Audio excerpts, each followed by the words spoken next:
ஒரு கிராமத்தில் வணிகர் ஒருவரும் அவரது மனைவியும் மிகவும் சந்தோஷமாக வாழ்ந்து வந்தனர்.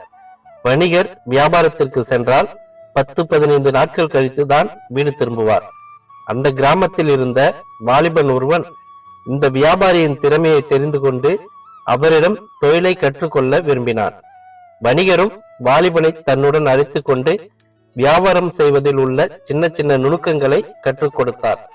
இப்படியே பல வருடங்கள் கடந்தோடியது. ஒரு நாள் அந்த வாலிபன், நான் உங்களுடன் வியாபாரத்திற்கு வருகிறேன், அதனால் உங்களுக்கு வருகின்ற லாபத்தில் எனக்கும் பங்கு கொடுப்பதால் உங்களுக்கு குறைவாகவே லாபம் கிடைக்கிறது. அதனால் நான் உள்ளூரில் வியாபாரம் செய்கிறேன், அதற்கான பொருட்களை மட்டும் நீங்கள் எனக்கு கொடுங்கள், வாரம் ஒரு முறை உங்களுக்கான லாபத்தை தந்து விடுகிறேன் என்று வாலிபன் கூற, வணிகருக்கோ அதுவும் சரிதான் என்று தோன்றியது. வாரம் ஒரு முறை வணிகரின் வீட்டிற்கு வந்து லாபத்தை தந்து விட்டு செல்வான். அவன் அப்படி வருகின்ற ஒவ்வொரு முறையும் வணிகர் வீட்டில் இல்லாமல் அவரது மனைவி மட்டுமே இருப்பதை கவனித்தான். அப்போது அவன் மனதிற்குள் ஒரு கெட்ட எண்ணம் குடியேறியது. அவளை தன் வசம் செய்து கொள்ள முடிவெடுத்தான். வாரம் ஒரு முறை சென்றவன் தினமும் வீட்டிற்கு சென்றான். இவனின் எண்ணத்தை புரிந்து கொண்டு இவனிடம் ஜாக்கிரதையாக இருக்க வேண்டும் என்று அவள் மனம் எச்சரித்தாலும், அடிமேல் அடி விழுந்தால் அம்மியும் நகரும் என்பதை போல் இவளின் மனதை கொஞ்சம் கொஞ்சமாக கரைத்து தன் வசப்படுத்தினான். வணிகர் இல்லாத நேரத்தில் இருவரும் உல்லாசமாக இருந்தார்கள்.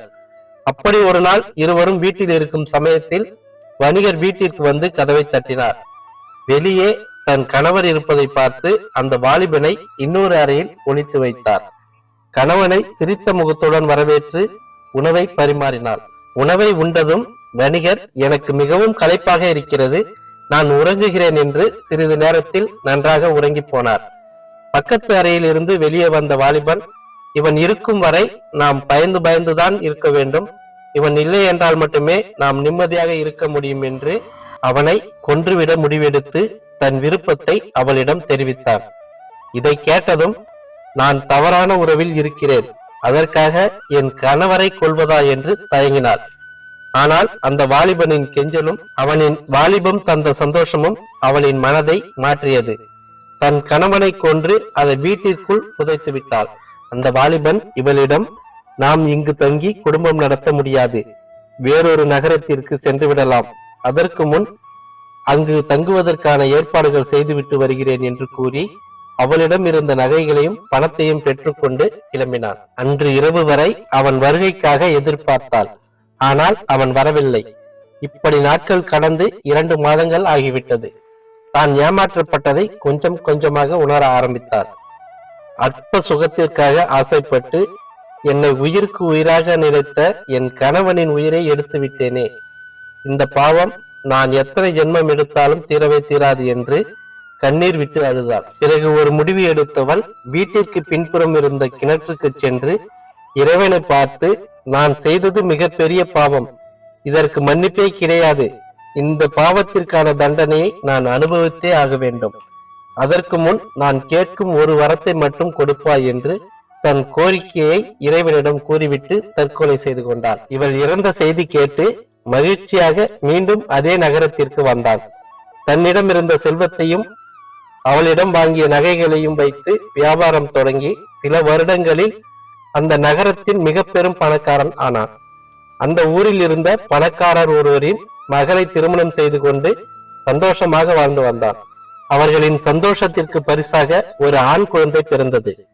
அவனை நல்ல முறையில் வளர்த்து திருமண வயது வந்தவுடன் தன் சொந்த தங்கையின் மகளை தன் மகனுக்கு திருமணம் செய்து வைத்தான். நன்றாக சென்று கொண்டிருந்த தன் மகனின் வாழ்க்கையில் ஒரு மிக பெரும் அதிர்ச்சி காத்திருந்தது. என்ன காரணம் என்று தெரியாமல் திடீரென மகன் படுத்த படுக்கையானான். மகனை கை தேர்ந்த வைத்தியரிடம் காட்டினாலும் அவர்களும் இது எது மாதிரியான வியாதி என்று கண்டுபிடிக்க முடியாமல் திகைத்தார்கள். அப்படியே பல வருடங்கள் வைத்தியம் பார்த்து தன்னிடம் இருந்த எல்லா சொத்துக்களையும் இழந்து அடுத்த வேளை உணவிற்கு வழி இல்லாமல் தவித்தான். அடுத்த சில நாட்களில் மகனின் உடல்நிலை மிகவும் மோசமாகி மரணமடைந்தான். மகன் இறந்த துக்கம் தாங்க முடியாமல் தற்கொலை செய்து கொள்ள நினைத்து குதித்தான். ஆனால் மறுநாள் உயிருடன் கரை ஒதுங்கினான். சரி, தூக்கில் தொங்கி உயிரை விட நினைத்து மரத்தில் கயிறு கட்டி தொங்கும் போது மரக்கிளை ஒடிந்து கீழே விழுந்து உயிர் தப்பினான். கடவுளே, ஏன் என்னை சோதிக்கிறாய்?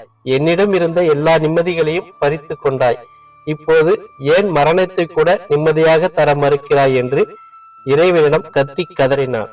உன் கர்மாவை அனுபவிக்காமல் எப்படி உனக்கு மரணம் வரும் என்று எங்கிருந்தோ ஒரு குரல் ஒலித்தது.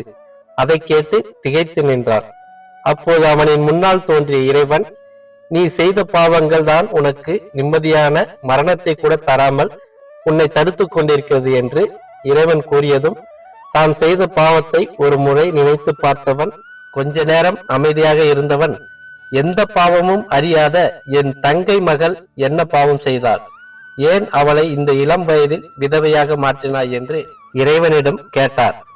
அவள் வேறு யாரோ அல்ல, ஒரு நல்ல பெண்ணின் மனதிற்குள் ஆசை என்ற விஷத்தை ஊற்றி அற்ப சுகத்திற்காக தன் கணவனை கொன்று தானும் தற்கொலை செய்து கொண்டாலே அந்த வியாபாரியின் மனைவிதான் இப்போது உன் மருமகள். அவள் தற்கொலை செய்து கொள்ளும் போது ஒரே ஒரு வேண்டுதலை மட்டும் வைத்தாள். உன் இரத்த சொந்தத்தில் மகளாக பிறந்து உன் மகனை திருமணம் செய்து இளம் வயதில் விதவையாக மாறி உன் வாழ்நாள் முழுவதும் நாம் செய்த பாவத்தால் என் தங்கை மகளின் வாழ்க்கை நாசமானதே என்ற குற்ற உணர்ச்சியுடன் நீ சாக வேண்டும் என்பதே அவளின் வேண்டுதல். இறைவா, நான் அற்ப சுகத்திற்கு ஆசைப்பட்டு பாவங்கள் செய்து விட்டேன்.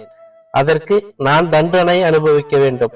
ஆனால் அந்த தண்டனையை எனக்கு தராமல் ஏன் என் மகனின் உயிரை பறித்தாய் என்று கேட்க இறைவன் அமைதியாக சொன்னார், அது உன்னால் உயிரிழந்த அந்த வணிகரின் ஆத்மா கேட்ட வரம்.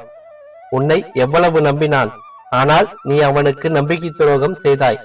அவன் உனக்கே மகனாக பிறந்து உன் கண் முன்னே நோயினால் அவதிப்பட்டு ஒவ்வொரு நிமிடமும் உனக்கு நரகத்தை தர விரும்பினான். அவனிடம் நீ ஏமாற்றிய செல்வங்கள் அனைத்தையும் அவனாலே அழியும்படி செய்து உன்னை ஒருவேளை உணவிற்கு மற்றொருவர் கைகளை எதிர்பார்க்கும்படி செய்தான். உன் விதியின்படி எத்தனை வருடங்கள் நீ இருப்பாயோ அத்தனை வருடங்களும் நீ உன் கர்மாவை அனுபவித்த பிறகே உனக்கு மரணம் ஏற்படும் என்று இறைவன் கூற, அதைத்தான் நீ இப்பொழுது அனுபவித்துக் கொண்டிருக்கிறாய் என்று இறைவன் கூறி முடித்தார். என்னுடைய அற்ப சுகத்திற்காக என் மகனையும் இழந்து மருமகளின் எதிர்காலத்தையும் பறித்து விட்டேன் என்று மனதிற்குள் நொந்து கொண்டு இருக்கிற வாழ்க்கையை நரக வேதனையுடன் அனுபவிக்க தொடங்கினான். ஒருவனின் பொருளை பறித்து கொண்டால் அந்த பாவம் உங்களை மட்டுமே சேரும். ஆனால் ஒரு பெண்ணின் மனதை கெடுத்து அவளுக்கு துரோகம் செய்தால் அந்த பெண்ணின் பாவம் உங்களை 7 ஜென்மத்திற்கும் உங்களையும் உங்கள் சந்ததிகளையும் பின்தொடர்ந்து வரும். பிறர்க்கின்னா முற்பகல் செய்யின் தமக்கின்னா பிற்பகல் தாமே வரும்.